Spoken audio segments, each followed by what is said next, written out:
Hello everyone, কেমন আছো সবাই? আমরাও খুব ভালো আছি, আশা করছি তোমরাও ভালো আছো। আজকে দিনটা পুরোপুরি নিজের সাথে কাটাবো, তাই অনেক গল্প নিয়ে তোমাদের সাথে আজকে আবার নতুন ব্লগ একটা শুরু করতে এসেছি। অ্যাকচুয়ালি আজকে রান্নার কোনো ঝামেলা নেই, তাই আমি খুব খুশি। আজকে আর রান্না করতে হচ্ছে না, কেন কি আগের দিন রাত্রে সিদ্ধার্থ বিরিয়ানি বানিয়েছিল, ওটাই দুপুরের জন্য হয়ে যাবে। তাই আজকে দুপুরে নো রান্না বান্না। সকালেই উঠে দেখি একটা জবা ফুল ফুটেছে। এই জবা ফুলটা না গুয়াহাটি থেকে এনেছিলাম, ফার্স্ট জবা ফুলটা ফুটেছে। কি সুন্দর না, দেখেই আমার মনটা ভরে গেছে।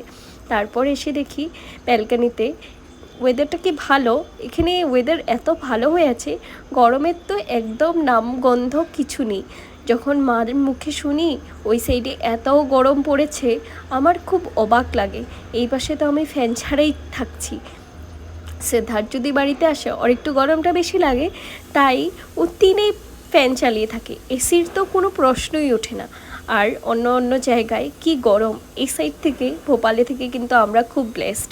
আর এই ভোপালের এই আমার ব্যালকানিটার থেকে না ভোপালের পুরো অনেকটা জায়গা দেখা যায়। আর ওই যে দেখছো ওই নীল রঙের গেটটা, ওইটা সিদ্ধার্থের কলেজের রাস্তা। এই ব্যালকানিটার থেকে সিদ্ধার্থের কলেজের ওই পুরো রোডটা দেখা যায়, ওটাই সিদ্ধার্থের কলেজ যাওয়ার রোড। তারপর আমি একটু ব্যালকানিতে চলে এসে দেখি আমার অপরাজিতার গাছটার মধ্যে কি সুন্দর ফুল ফুটেছে। বাকি গাছগুলোর মধ্যে অত ফুল টুল ফুটেনি, ফুল ফোটার অপেক্ষায় কোন দিন একটু ভালো করে ফুল ফুটবে আর ঠাকুর পুজো করতে গিয়ে ফুল দিতে পারবো। নিজের হাতে বোনা গাছের ফুলের মর্মই আলাদা, তাই ওই গাছগুলোকে একটু সময় দেওয়া, সবেমাত্র লাগানো, তাই সময় তো লাগবেই। এই হলো আমার বাড়ির সব থেকে আমার প্রিয় জায়গা, এই ব্যালকানির পার্টটা।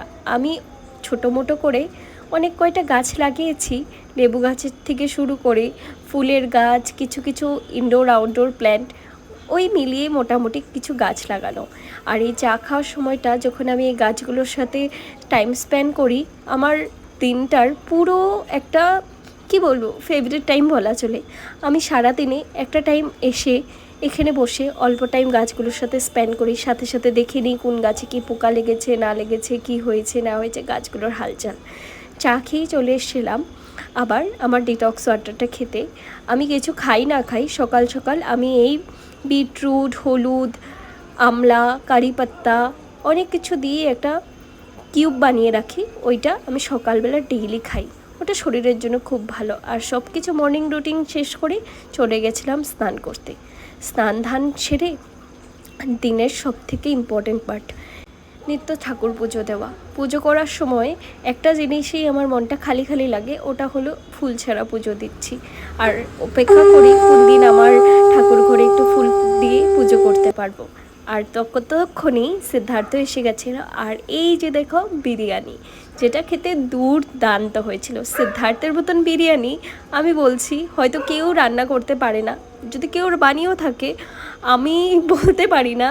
ও এত ভালো বিরিয়ানি বানায়, ও বিরিয়ানি বানালে আর অন্য কিচ্ছু চাই না, সেটা খেতে ফাটাফাটি হয়েছিল। তোমাদের সাথে অতি শীঘ্রই রেসিপি শেয়ার করব, পরের একটা ব্লগে দেখা হবে। ততক্ষণ অবধি টাটা।